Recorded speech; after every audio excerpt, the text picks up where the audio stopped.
So I think it's well overdue that I took an in-depth look at the very first theatrical animated adventure for DC Comics' own Dark Knight, with Batman, Mask of the Phantasm.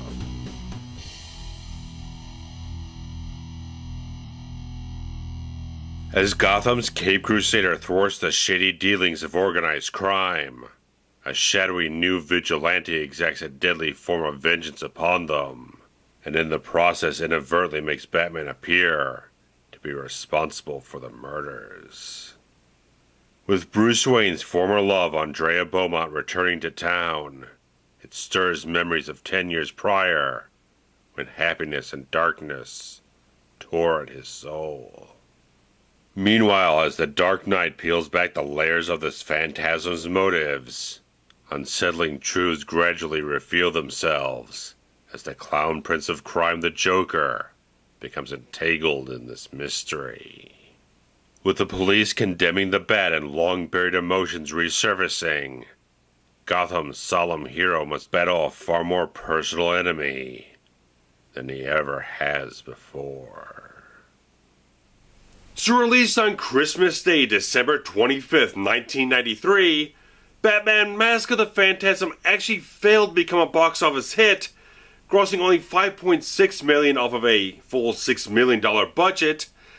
Not for sake of me actually having seen this in the theater on opening night and absolutely loving it from the first time I ever saw it, but a lot of the problems with the film not really becoming a box office success really kind of stems back to the genesis of the entire thing as this spin-off from the wildly popular and critically acclaimed Batman the Animated Series, which had premiered just over a year before this was released. So, based on the success of that, they fast-tracked a film in production, which was originally supposed to be a direct-to-video feature, but as they were starting to see how this thing was come together and how good of a story they were putting together and how good of a film overall this could potentially be, Warner Brothers changed their minds in midstream to make this a theatrical release, so they had to throw some extra money into it to redo a lot of the animation from a standard 4:3 aspect ratio into a much more of a cinematic 1.85 to 1 widescreen presentation. And things went along. It was only about an 8-month turnaround from the beginning of when they started on this to when the thing was actually released in the theaters, making a very small window of time for film's production and film's marketing and everything to really give this as much of a push as it really should have gotten, with a trailer that didn't excite as much as you possibly could and a lot of different things. They just didn't put as much marketing muscle into the film to promote it as well as they could, especially when this was right in the middle of the entire Batman live action theatrical run between Returns and Forever. This could have been a really fantastic type of thing that even Siskel and Ebert themselves missed this film on its original theatrical release, didn't see it until it hit Laserdisc the following spring, so they're very much regretful to have not seen this film at the time it was released to recommend it in the theater, but definitely gave their approval to it after they eventually saw it on home video. So this flew under a lot of people's radars just because it didn't have as much exposure and visibility at the time.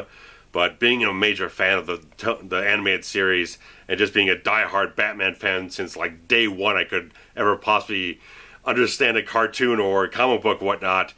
I absolutely saw this. I've seen every Batman film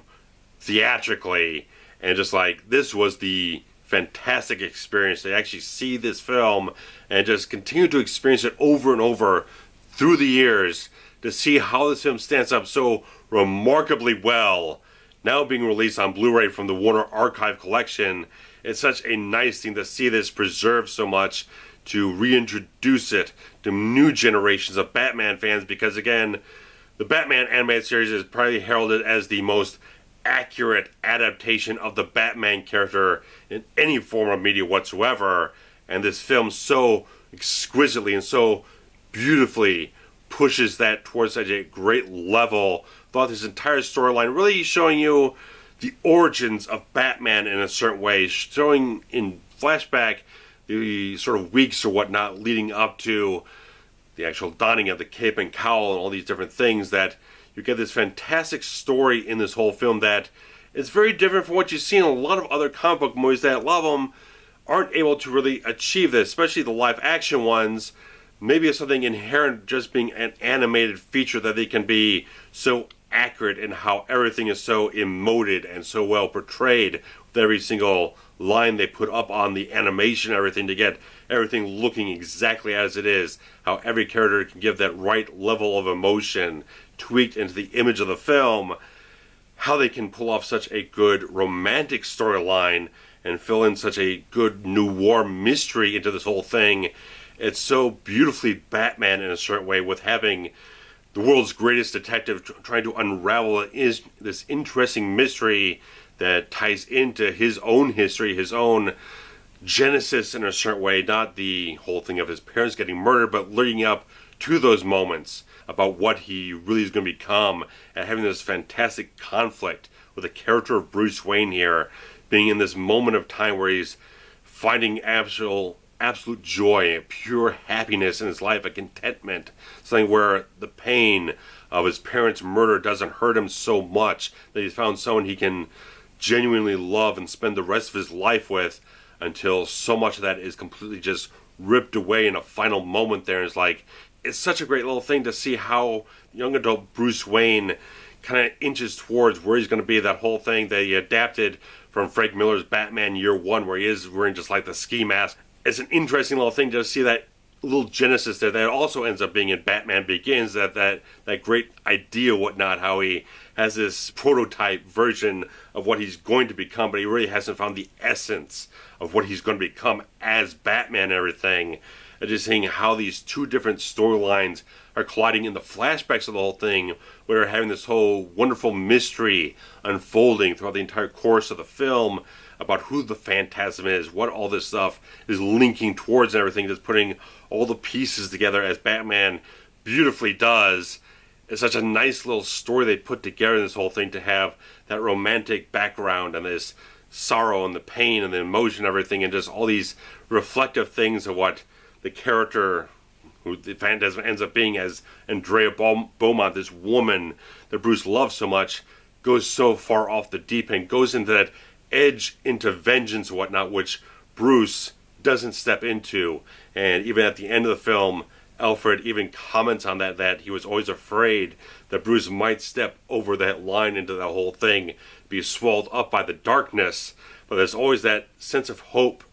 with Bruce Wayne, with Batman and everything, that keeps him away from that depth. So you can always see a little bit of heart in what Batman portrays on screen. It's such great little things to add in there that so many of the live-action Batman films have tried doing romantic interest, and they've never really hit it off as nearly as well as this thing does. And they're never really all that fantastic, and they're never lasting type of things.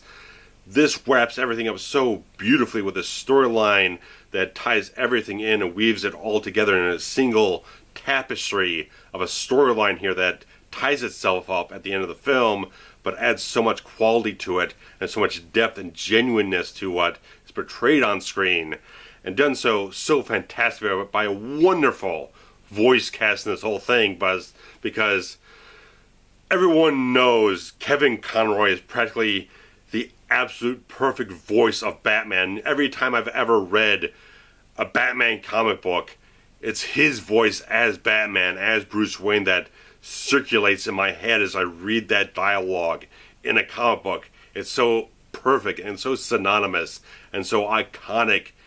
It's just something you can't touch. So many other people have done wonderful work, but this is always going to be such an iconic piece of what Batman is, the portrayal of it, between the writing that is involved with it, but how Conroy is so wonderfully involved with how the character is portrayed in these animated adventures and everything. And most of the weight of the character is really done as the young man in those flashbacks where you see the brash, sort of frustrated man who's in this conflict of happiness versus sorrow and pain, and all the depth that he has to deal with, and all these interesting things that you see swirling around and combating within the soul of Bruce Wayne, what he's really going to do at this pivotal moment, this crossroads of his life, seeing how that unfolds on screen, and seeing that they do add in that depth of angst and pain to the character, and the touching, heartfelt romance that you have there. Just a wonderful thing that they show in this character that doesn't get explored enough on screen in film. I think that's a really important type of thing to see, that type of depth for the character of Bruce Wayne and Batman in general, and just seeing how, again, you get the fantastic greatest detective in the world type of thing, where you see him using that analytical intelligence to really kind of put the pieces together of what this Phantasm is doing, who he's going after, how everyone's connected, and just seeing how that mystery gradually develops throughout the entire course of the film really highlights a fantastic, perfect element of Batman there. But just seeing all the different things that you get so much of the film early on, where you just have Batman going up against the Phantasm and dealing with Andrea. It's not until Bruce is actually that vulnerable, where he's evading the cops and he throws out the cape and cowl to kind of divert him and whatnot, and he's in this horribly vulnerable state of being absolutely captured and found out or whatnot. It's when those two characters reconnect and you get this tender sort of moment between them. It's really nice type of stuff, just seeing all those qualities that you can have. A tough Batman, but also a vulnerable Bruce Wayne in this whole thing. Such a great quality to it overall. And having Dana Delaney voice the character of Andrea, who's almost like drew the character based on Dana Delaney, from my opinion. Having the same sort of fiery red hair and some of the other beautiful features, she really could have been the physical embodiment of her in a live action setting and whatnot, but she does such a wonderful job just embodying the passion and the spirit of Andrea here, that she gives so much of something that Bruce doesn't have, that he's so much focused and so kind of narrow-minded and just kind of in his own head and whatnot. This is a character that brings all the good things out of Bruce Wayne, all these wonderful types of things. This passion that she has as a character drives so much of what Bruce can be, what he thinks he can alleviate himself of this burden of being this avenger of the night and everything. It's such a fantastic thing. They just hit this character off beautifully. How they write it, how Dana Delaney brings her wonderful voice to this entire thing. It feels so warm, so inviting, so strong. There's such a strength to the character, but you just see, again, vulnerability in this character in various points in time that just really hits so well. It's just such a great thing how everything is so well written in this whole thing. Throughout the entire course of this team working on Batman and Superman, Justice League type of stuff, they've delivered such an amazing package of stuff, and there's no exception here with the characters that are portrayed throughout the entire film. Again, Mark Hamill as the Joker is just, again, an iconic type of thing. We've had so many wonderful, eclectic variations on the Joker throughout the whole years, and I really enjoy them all. I enjoy Cesar Romero, I enjoy Nicholson, Heath Ledger, even John DiMaggio does some great work with Joker in some of the animated films today. You got some fantastic stuff, and Mark Hamill just embodies so much of the exuberant lunacy of the Joker, that this guy is criminally insane type of fun to have. It just you can see with his Joker, he's just stark raving mad in a certain way, and so absolutely gleeful for what he just brings out on screen. You can't help but be thoroughly entertained by this complete nut job of a maniac.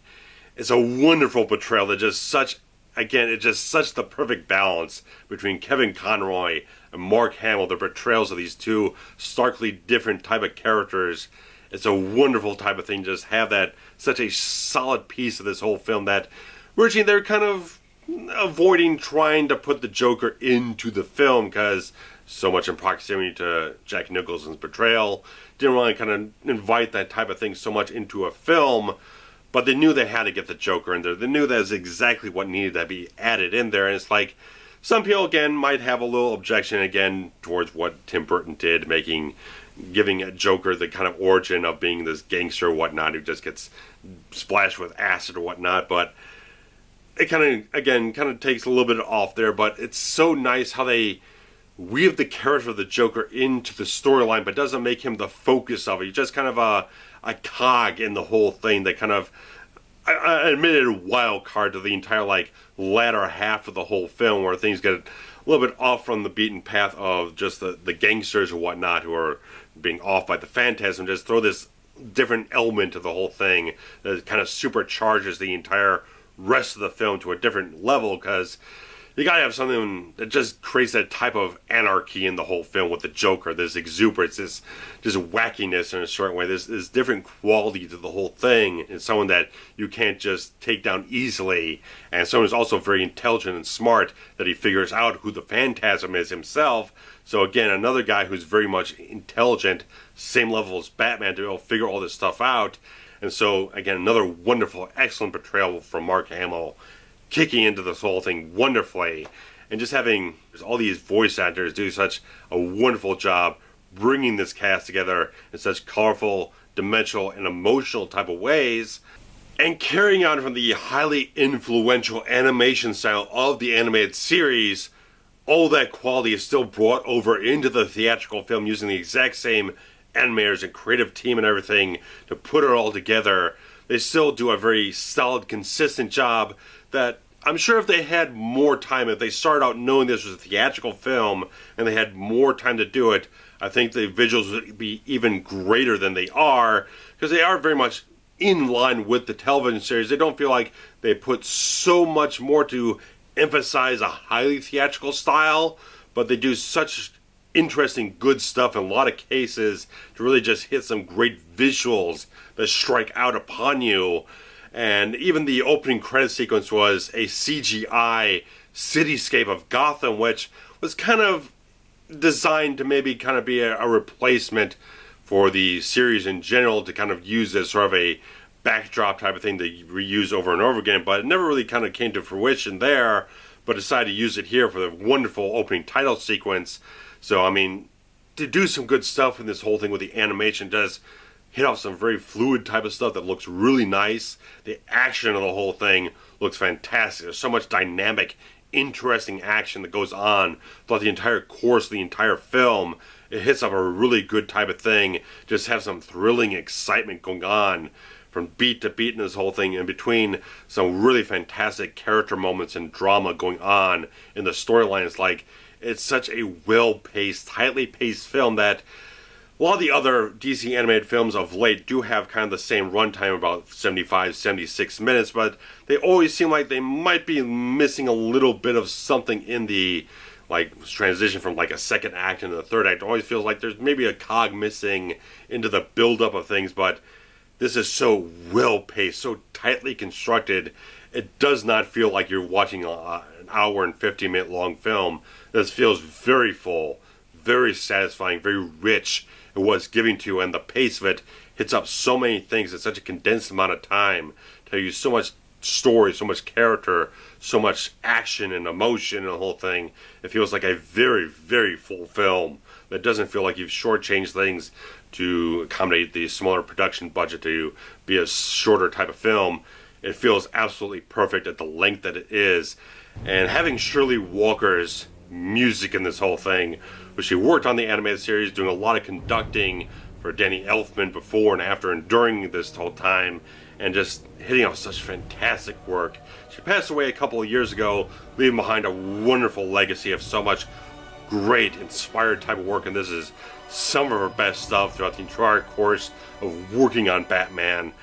This is just wonderful stuff. Even rearranging Danny Elfman's Tim Burton theme at the beginning of the whole thing to a nice haunting type of thing, very operatic sound to it. It creates such a different flavor for it, a very almost tragic element to the entire main theme of the whole thing, and the rest of the film just falls on such a beautiful way to really feels like she is pumping things up to a higher level. Knowing this is supposed to be a theatrical film really gives it that heft, really pushes things up more to really give it a grander sense in general. Did a wonderful job in this whole thing, and they did release an expanded score a couple of years ago, but it's going to cost you a lot of money to track down something from a private seller, but I'm sure if you could get it, it's well worth it. But the much more condensed version is much easier to find from many, many years ago, the original release of the album, so see if you can find that instead if you really want just a sense of piece of that whole score. And just talking about the Phantasm itself, the design and the presentation of it, that they went through a lot of different iterations of trying to figure out exactly what this would look like, and they really got the idea of the Ghosts of Christmas Future and a little bit of the Grim Reaper tagged in there, whatnot, to really give this haunting, spectral type of figure that some little things require a little bit of suspension of disbelief, especially in retrospect, going back through the film, because obviously by the end of the film we know it's just Andrea Beaumont really just being this vengeful figure in a costume, but she utilizes in the presentation of the Phantasm is much more sort of supernatural in a certain way, having this fog where she just kind of vanishes and teleports into it, and even early on there's gunfire being shot point blank at her, but none of it hits her, so it's like a little bit of suspension of disbelief that might strain a little bit of people here and there, but it's nothing that's really bothered me until I heard someone actually kind of mention this sort of little thing in the whole thing, because you get so wrapped up in it. You're so wrapped up in the aura of the film, the storytelling, the quality of so many other things that you don't tend to really think about it all that much if you've seen the film so many times over so many years, but it is something that doesn't go quite explain the whole film, how she can just literally vanish into thin air through a cloud of smoke. So it's maybe something that you can levy against the film slightly, but so much of the other quality of the whole thing, just the design of the Phantasm, is something much more creepy in a certain way than any of the other rogues gallery of Batman, just visually speaking, as something that is very haunting, very unsettling in a certain way. It's kind of a nice little added thing in there again, that this character from a distance kind of does resemble Batman. And so everyone in the film, the mob, the cops or whatnot, think that Batman is responsible for all these mob guys getting knocked off. So you'll have this entire thing escalating throughout the whole film, where the cops are after Batman because they think he's turned into a murderous vigilante, and you got all these things going on with that. A little bit of a shame that you don't get much James Gordon in the film. He has maybe like 2 or 3 lines of the whole thing, and then he vanishes after like the first 10 minutes or so. Would have been nice if they could have found something for him more to kind of work in the whole film, because Commissioner Gordon's another just iconic piece of the entire makeup of Batman, that it's kind of a shame that you don't get anything really in there with him. But it's also kind of nice that Batman is sort of almost alone in this entire mystery that he's trying to unravel in a certain way, that he doesn't keep meeting Gordon on the top of the police headquarters or whatnot with the bat signal, conversing about different things. It's kind of nice that Batman's almost isolated in this whole thing, and also has to deal with all the emotional consequences of everything on his own in a certain way, with a little bit of help from Alfred, but so much of it is just like Batman has to deal with this on his own in a certain way. So it's like, it's kind of an interesting thing back and forth. You could say that you could have more Commissioner Gordon in it, but it's also nice that there is such a solemn sense of Batman throughout the entire course of the film, that it is that separation that he has to deal with the cops who are coming after him, and still deal with this deadly Phantasm character and all these different things that are going on personally with him. So it's a nice sort of push and pull and tear the character in every different direction you could possibly tear him, and just shows so much that Batman is just a character who endures. And so much of this film, just right at the end of the film, he's been through all this stuff, had his heart broken twice over 10 years ago, and now again, and just seeing all this stuff and dealing with it, and he's right back out there at night, answering the bat signal, all these different things. It's like, Batman just endures, and I just love that this team, the Bruce Timm, Paul Dini, all these guys who dealt with this Batman mythology through all these years, through the animated series and onwards, knew that about the character. They knew so much about the soul of Batman, that it just reflects so fully throughout the entire course of this film, that he deals with the heartbreak and the loneliness and the different things that go on throughout his entire heart and everything. But at the end of it, Batman is still out there doing what he's pledged to do. He doesn't take a day off. He doesn't sit back. He doesn't take time to sulk or whatnot. He's back out there doing what he's supposed to do, doing what people expect of him. Batman's out there doing what he's going to do every single night, and just be the Avenger of Gotham, and just have so much of that stuff just soak in so perfectly. If there's someone you know that has never seen anything Batman before, I think this is just the film to just show them. Sit down, 76 minutes. This is going to give you everything you possibly could need to introduce someone to every key aspect of who Batman is. It's right here in this film, and the whole thing just doesn't disappoint when you get to the end of the film, where you have this sort of interesting thing that they do, again, make use of the flashback stuff, where you got Andrea and Bruce at the World's Fair 10 years ago, and now you see it today as a dilapidated, abandoned type of thing that is home to the Joker now, and you have the entire climax happen in this entire place. It turns into sort of a death trap type of location, so it's wonderful. It ties all the threads together, it pulls everything together so beautifully in that type of way. Everything it introduces in the film pays off in some type of way from the past into the present. It's so well constructed, so well executed, so well done. It's such a wonderful Batman film. It's just so perfect in a certain way that so many other Batman films, they get something right, but they don't always get all of it right. They get some aspects right in the money, but they kind of leave out something like maybe the psychology of Batman, or maybe his more physical prowess in a certain way, or they don't hit up the detective skills of Batman, or just whatever it is. They don't always get everything right.